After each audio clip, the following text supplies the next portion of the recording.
Hello everybody, I am Jedi Jack Penguin and welcome back to another LEGO Creator 3-in-1 review. Today we're going to be looking at number 31167, Haunted Mansion. This set includes 736 pieces retailing for $90 in the US when it released on August 1st of 2025. Now, I didn't get this set on release because I actually got it at Costco for $22 off. Costco had this set for $67.99, which is definitely a better price than $90 for this thing because it looks like it's going to be small.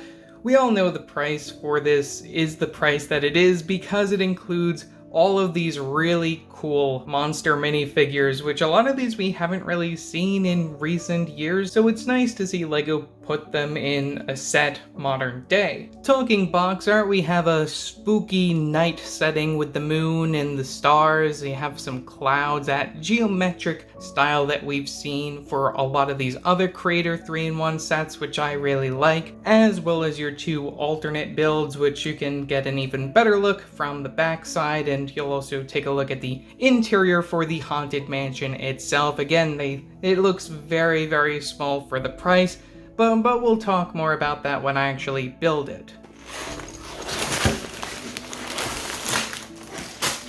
Opening up the box, we have 6 numbered bags to build the set, in addition to your 3 instruction manuals, which you'll be able to find within a paper bag, which, if you haven't heard, I'm not a fan of these paper bags being used for the instructions because I just don't think that they're as useful as, say, the cardboard folders that we've seen in the past, which I can actually reuse. This is just trash. We get 3 nicely sized instruction manuals, one for each build. We have our 2 alternate builds, and then we have the main build for the haunted house. From the back of the main instructions, you'll find your win information and the piece count, and then the back of the others just have rebuild the world, no other advertisements. To begin our minifigure selection, we have Frankenstein's monster featuring new prints for the torso, facial expression, and even for that hair-head combo there to complete him. I really love how this character turned out. He doesn't need leg printing, he doesn't need arm printing, he's just absolutely perfect the way he is, and I just really like how he turned out, and it's a perfect way to get a Frankenstein's monster modern day. Next up, we have this vampire lady featuring brand new prints for her skirt, torso, and facial expression. We also get a recolor for her hairpiece, which we've seen previously on the Merpeople from Harry Potter and from LEGO Video. Can take a look at the back printing, and we also get a double-sided facial expression, one with a nice smile from the front and then more of a wicked grin where her eyes are glowing. I really love this facial expression, just super creepy, that creepy evil look, very happy with it. Next up is Mr. Werewolf here, featuring new prints for his legs, torso, and even for that werewolf head mold, which we have seen in other sets before, but it is a new print specific to this set with the teeth and the eyes. One thing that I have to mention here that I think is missing from his character is I really wish that they included that tail piece to complete him. That's really the one thing that I think is missing from his character. Maybe it didn't work in the budget, but otherwise I am generally satisfied with his design. I guess I'll also show him next to some other werewolf characters if you're interested. And I'll also remove that headpiece so you can take a better look at the back printing and the front torso printing. He's all ripped.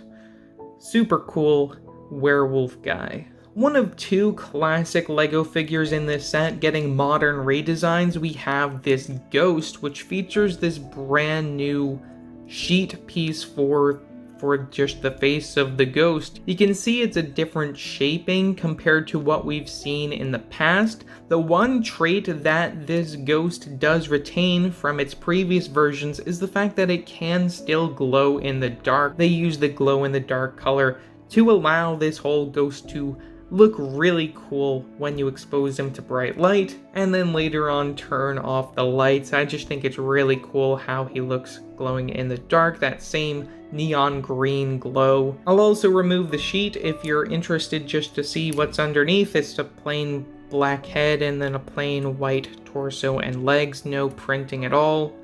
And there's just a better look at that ghost piece, if you're interested to see how that all looks. We also get an accessory hole from the top, which it'll be interesting to see how they utilize that in the future. And then the final classic monster minifigure in this set is the skeleton, which uses that same facial expression that we know and love from the past. We use the more modern day arm pieces compared to the battle droid ones that we typically see back in the day for this guy. And I also do have to point out that we have two different types of clip connections here, allowing two different positions for accessories in his hands. The legs and the body are going to be that same design that we know and love for this guy. And another thing that's really interesting about this set is that we do get different accessories to customize your skeleton, like this pirate hat for the upcoming pirate ship, and then for the other alternate build, we get this conductor's cap for the train. With our minifigures out of the way, let's begin with our first alternate build. We have this haunted pirate ship.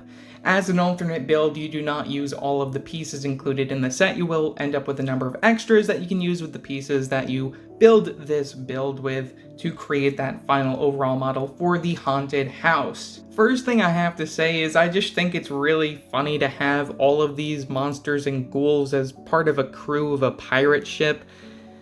I really like how they lay it out in the instructions, just showing the characters all interacting and being together on this ship build, including Mr. Frankenstein up there, taking the steering wheel. I really love that. Starting from the front and working our way to the cabin, we have one of our minifigures that is actually implemented into the build. We have our skeleton from the front of the mast, which you'll notice we get a pirate's hat for his character, which I really love that little nod with this being a whole pirate ship scene. Building techniques for this, I do have to appreciate the angle that they were able to capture using those hinge plate pieces, which you can see from both sides. Another really cool thing that we have over here is this brick-built anchor, which is really neat to see that they were able to include that on this chain over here.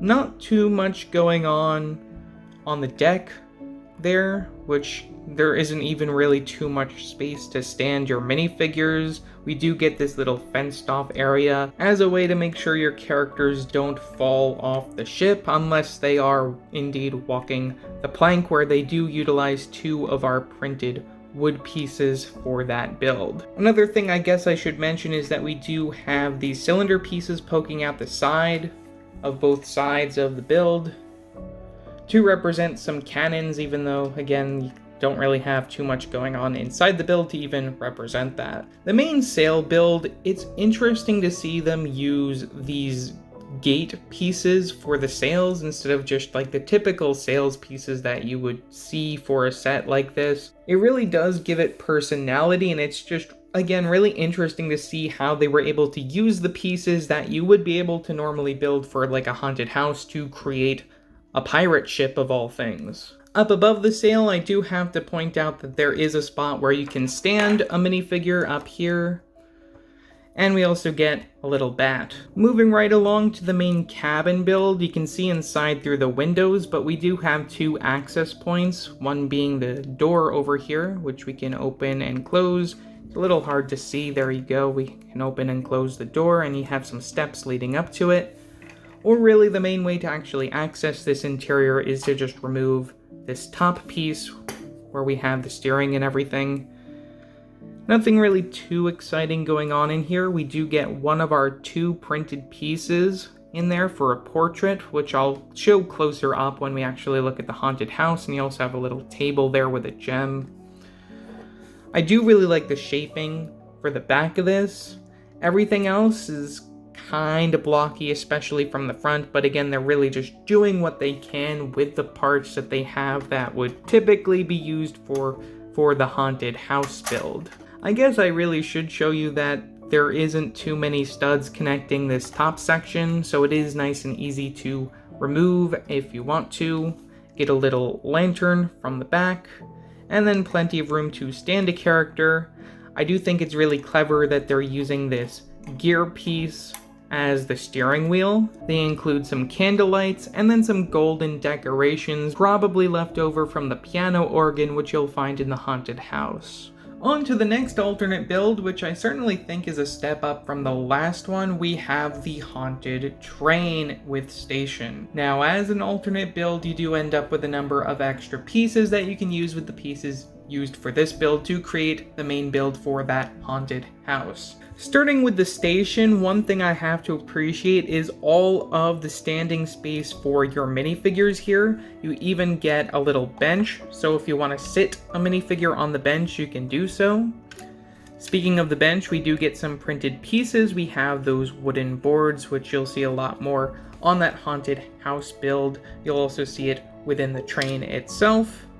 Another printed piece that you can see up here is this clock, which is another common print from like Lego City. In addition to the space on the actual station to stand your characters, you also get space down here at the base. I love that they're using these larger base pieces, just giving you again lots of room for the minifigures that are included, and even stairs to get up to that base. Love getting those masonry brick pieces, add so much texture to this build. Unfortunately, our monster friends are going to have to keep waiting for a train because there are no passenger compartments. We only get the coal car and the steam engine from the front. Overall, I think it's really cool to see them just making a train with a lot of just regular Lego pieces, even just using these circular plates for the wheels over here. You'll also see that gear piece being used for the larger wheel underneath the conductor cabin. Another thing that I have to point out is just the fire here, and just like the aesthetic is just really interesting. Just the color scheme overall. I love the sand green, one of my favorite colors, especially from Lego Harry Potter. I have to talk about the very front of this, and just like the spear at the front of the train is just so interesting. I don't know, it doesn't look exactly right, but I mean, it's perfect for more of this like spooky train where like it can run into you. I also have to point out the light being the little gem from the very front, and just the building techniques to get this rounded front using those wall element pieces, which were included more specifically for that haunted house in this set. On to the conductor's spot, you can easily access it by removing the roof, just connected by some studs. You'll see the control, which I find it interesting that they have a lock there. You also have that teeth piece and just a way to steer it, I guess. I'm not exactly sure. And I have to speak about the conductor. As I said before with the pirate ship, where we got the pirate hat, on the skeleton, we see the conductor hat here for him. Finishing up with the coal cart, I do have to again appreciate those masonry bricks that are being included. And you'll see some coal represented with these black pieces, and then those printed wood boards yet again from the back of there. Overall, really interesting train build, but I really wish that they also included a compartment area for you to have all of your monsters actually board the train instead of just having them, I guess, pile up inside the coal cart. I guess you can do that, but it's not as fun as having, I guess, a full-on train compartment. I really do think that this concept is a really good concept. We got it in Lego Monster Fighters. I'd love to see them try and tackle something sort of like what we see now for like that Winter Village set that we're getting this year, but more of a Halloween theme. I think that would be really cool to see as an 18+ set. On to the main build of the set, we have the Haunted Mansion, which is for sure the reason why most people would end up buying this set. It feels like something right out of Scooby-Doo. That was my initial reaction to this set, that it feels like it would pair very well with a Mystery Machine and the full gang. I really would love to see Lego return to Scooby-Doo sometime in the future.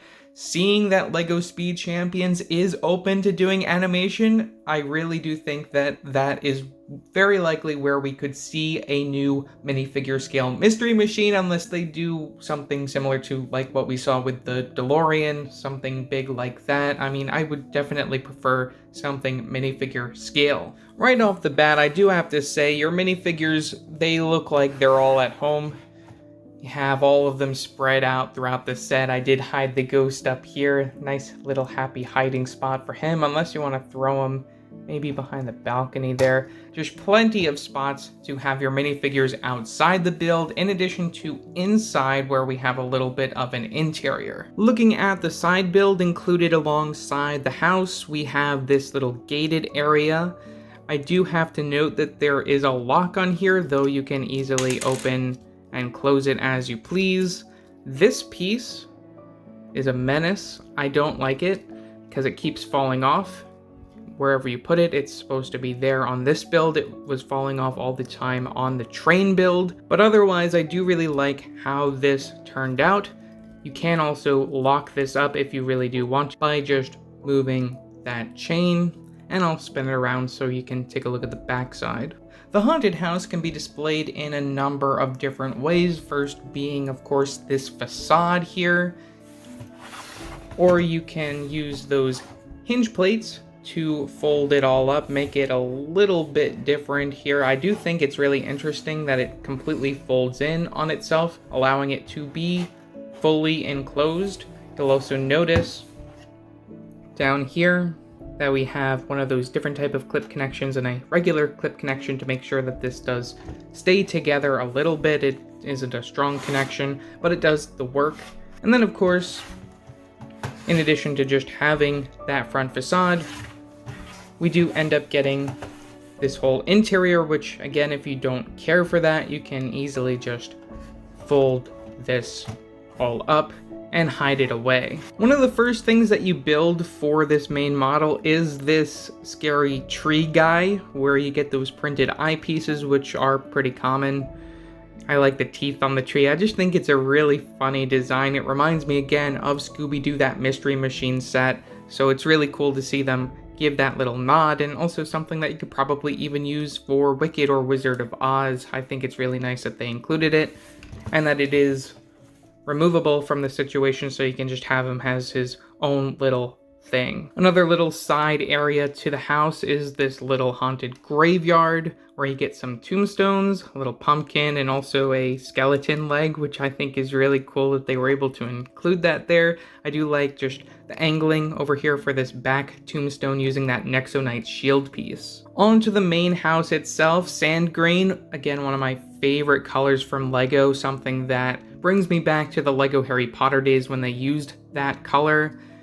We have this railing area and just the pillars. I really like the overall aesthetic here. It's very haunted house vibe, which is exactly what you would hope for this set.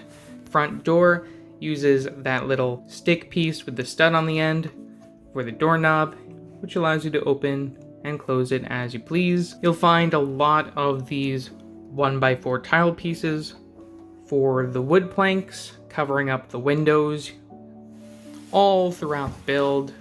You can see more over here. Something that you saw me pass by when looking at the windows are these little Technic pieces. These control functions within the build. You'll find another one over here, which you'll actually be able to see when I move it. What's going on through the window, we have this little ghost guy who you can turn back and forth and pretend that he's haunting the haunted house. Roof design, I love getting this tower piece over here. You have a little bat at the top, and just like again using these pieces just for the aesthetic of the haunted house. I just think it's really well done. Also find that this is completely hollow, the top of this thing, which I don't mind. Moving right along to the interior of the build, you have plenty of spots to stand around your minifigures in this area. You'll find over here are extra hats for your skeleton friend, which you'll see in the alternate builds. 2 brand new and exclusive prints to this set, one being a portrait of your vampire lady drinking some blood, and one of the haunted house set itself, which I do like that they include 2 exclusive prints in the set. It's something that adds to the value of this in addition to the minifigure selection. Finally, from the bottom floor, we have this clock, which, as I mentioned before, we have this little Technic bit sticking out. This allows us to move the pendulum of the clock back and forth, which I do really love that they include that as a feature. Clock print itself is nothing special. Finishing up with the interior, top floor, you have this little dresser area. You'll also find this hidden gem, which from the other side will be the ghost, which we turned, which you could see through the window. And then you have this piano where you can sit a minifigure up on top here. If you want to have our good friend Mr. Werewolf playing the piano, you can do so. And of course, some candlelight and more spaces to place your minifigures, even though it isn't really too much. So overall, for $80, is this set worth it? Well, it is a little small for the price, but I think the value is there. With the minifigures, you get 2 exclusive prints. Would I have liked this set to maybe be inspired more by something like Monster Fighters or even Scooby-Doo as a licensed set? Of course. I really do think that there's a market for more licensed seasonal sets from LEGO, especially seeing how we're getting them from LEGO Star Wars, and a lot of those are really popular. I would love to see LEGO return to Scooby-Doo, or maybe even make some more holiday themed sets that are similar to this. As for the 2 alternate builds, I do really like the train. The pirate ship, it's alright, it's not the best. I definitely think if you're buying this set, you're buying it for the Haunted Mansion, and certainly for the wonderful minifigure selection. So yeah, that's all that I have to say for this video. Leave your thoughts in the comments below. Also, don't forget to like and subscribe and hit that bell to get notified about future videos. So yeah, that's it for now, and happy Halloween. Bye!